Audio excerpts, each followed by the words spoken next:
ఎన్నికల్లో అభ్యర్థులను మార్చడం ఏ పార్టీకైనా సహజం. ఎన్నికల యుద్ధంలో గెలవటమే ముఖ్యం కనుక పార్టీల అధినేతలు తనా పరా అనే భేదం చూడరు. ఎవరైతే గెలుస్తారని భావిస్తారో వారికే టికెట్లు దొక్కుతాయి. ఇటీవల వైఎస్ఆర్ కాంగ్రెస్ పార్టీ కొన్ని స్థానాల్లో అభ్యర్థులను మార్చడంపై కూడా పచ్చ మీడియా చిలువల పలువులుగా కథలు అల్లుతోంది. తాము మద్దతిచ్చే టీడీపీ లేదా జనసేన గతంలో పోటీ చేసిన వారికి టికెట్లు ఇస్తాయని వారు చెప్పగలరా? ఈ అంశాలపై కేఎస్ఆర్ విశ్లేషణ చూద్దాం. ఆంధ్రప్రదేశ్ శాసనసభ ఎన్నికలకు వైఎస్ఆర్ కాంగ్రెస్ పార్టీని ముఖ్యమంత్రి, ఆ పార్టీ అధినేత జగన్ సన్నద్ధం చేస్తున్నారు. ఆయన దీనిపై కసరత్తు ఆరంభించి కొన్ని నిర్ణయాలు కూడా అమలు చేశారు. అందులో భాగంగా 11 మంది శాసనసభ్యులను తప్పించడమో లేక వారికి స్థానచలనం చేయడమో జరిగింది. ఇది ఒక రకంగా సాహసంతో కూడిన పని అని చెప్పాలి. ఏ రాజకీయ పార్టీ అయినా గెలుపే లక్ష్యంగా పనిచేస్తుంది. ఇప్పుడు వైఎస్ జగన్ ఆ దిశగా అడుగులు వేశారని అనుకోవచ్చు. ఎంతమందిని మార్చినా 1-6 తప్ప ఎక్కడా పెద్దగా అసంతృప్తి ఎదురుకాలేదు. మంగళగిరి ఎమ్మెల్యే ఆళ్ల రామకృష్ణారెడ్డి కారణం ఏమైనప్పటికీ శాసనసభకు పార్టీకి రాజీనామా చేయడం కాస్త ఇబ్బంది కలిగించే విషయమే అయినా దాని ప్రభావం ఎన్నికలపై పడకపోవచ్చు. రామకృష్ణారెడ్డి ముఖ్యమంత్రికి సన్నిహితుడిగా పేరొందారు. టీడీపీ హయాంలో ఆయన పలు సమస్యలకు గురయ్యారు. చంద్రబాబు ప్రభుత్వం ఆయన్ను ఎంతగా వేధించాలో అంతగా వేధించింది. అయినా ఆయన నిలబడి లోకేష్ను ఓడించారు. ఆయనకు మంత్రి పదవి వస్తుందనుకున్న సామాజిక సమీకరణల వల్ల అది సాధ్యపడలేదు. అయినా రామకృష్ణారెడ్డి ఒకసారి అసెంబ్లీలో తాను జీవితాంతం వైఎస్ జగన్ మద్దతుదారుగానే ఉంటారని స్పష్టం చేశారు. ఆయనలో కొంత అసంతృప్తి ఉన్నా దాన్ని ఎక్కడా బహిర్గతం చేయకుండా జాగ్రత్త పడ్డారని చెప్పాలి. ముఖ్యమంత్రిపై కానీ పార్టీపై కానీ ఎలాంటి విమర్శలు చేయలేదు. అయినా పార్టీకి రాజీనామా చేసి ఉండాల్సింది కాదు. ఆయన సోదరుడు అయోధ్య రామిరెడ్డికి రాజ్యసభ పదవి ఇచ్చారు.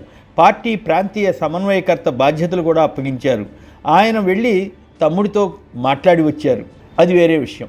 మంగళగిరిలో ఈసారి బీసీ వర్గానికి చెందిన వ్యక్తికి టికెట్ ఇవ్వాలని పార్టీ నాయకత్వం భావించింది. తదనుగుణంగా చిరంజీవులనే నేతను ఇన్ఛార్జిగా నియమించారు. అక్కడ బీసీ వర్గాలకు చెందిన వారు 60,000 మంది వరకు ఉంటారని అంచనా. బహుశా చిరంజీవులకే టికెట్ ఇచ్చే అవకాశం ఉండవచ్చు. దీనిపై ఎల్లో మీడియా బాగా హడావుడి చేయడానికి యత్నించింది. కానీ రామకృష్ణారెడ్డి బ్యాలెన్స్ కోల్పోకుండా ఉండడంతో వారి కోరిక తీరలేదు. అలాగే మరికొన్ని మార్పులు కూడా జగన్ చేశారు. వాటిలో 4 మంత్రుల సీట్లను కూడా మార్చడం. వేమూరుకు ప్రాతినిధ్యం వహిస్తున్న మేరుగు నాగార్జునను ఈసారి సంతనూతలపాడుకు పంపుతున్నారు. చిలకలూరుపేట ఎమ్మెల్యేగా ఉన్న మంత్రి విడదల రజనీని గుంటూరు పశ్చిమ నియోజకవర్గం బాధ్యురాలను చేశారు. మరో మంత్రి ఆదిమూలం సురేష్ ఈసారి ఎర్రగొండపాలెం కాకుండా కొండపికి వెళ్తున్నారు. కొండపి ఇన్ఛార్జిగా ఉన్న అశోక్ బాబును వేమూరు పంపారు. మాజీ మంత్రి సుచరితకు తాడికొండ బాధ్యత అప్పగించారు. వీటిలో ఎక్కడా పార్టీలో అసంతృప్తులు బహిర్గతం కాలేదు. ముఖ్యమంత్రి జగన్ 4 నెలల క్రితమే పార్టీ ఎమ్మెల్యేల సమావేశంలో సీట్ల కేటాయింపు, కొందరి మార్పుపై ప్రకటన చేశారు. తెలంగాణలో బీఆర్ఎస్ అధినేత కేసీఆర్ సిట్టింగ్ ఎమ్మెల్యేలందరికీ టిక్కెట్లు ఇచ్చి దెబ్బతిన్నారన్న అభిప్రాయం ఉంది. ఆ కారణంగానే జగన్ ఇప్పుడు చర్యలు తీసుకుంటున్నారన్న ప్రచారంలో వాస్తవం లేదు. ప్రస్తుతం ఉన్న ఎమ్మెల్యేల్లో 50 మంది వరకు మార్చుతారన్న ప్రచారం ఉంది. అభ్యర్థుల మార్పు అన్నది సర్వేలు, పార్టీలో ఉన్న పరిస్థితి, ప్రత్యర్థి పార్టీ అభ్యర్థి తదితర అంశాల ఆధారంగా నిర్ణయించుకుంటారు. దీంతో వైసీపీకి ఏదో జరిగిపోతోందని టీడీపీ మీడియా పెద్ద గొంతుకతో అరుస్తోంది.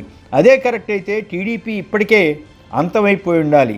కుప్పంలో పోటీ చేయాలా వద్దా అన్న సందిగ్ధతతో పాటు వేరే చోట కూడా పోటీ చేయాలన్న ఆలోచనలో చంద్రబాబు ఉన్నారని ప్రచారం జరుగుతోంది.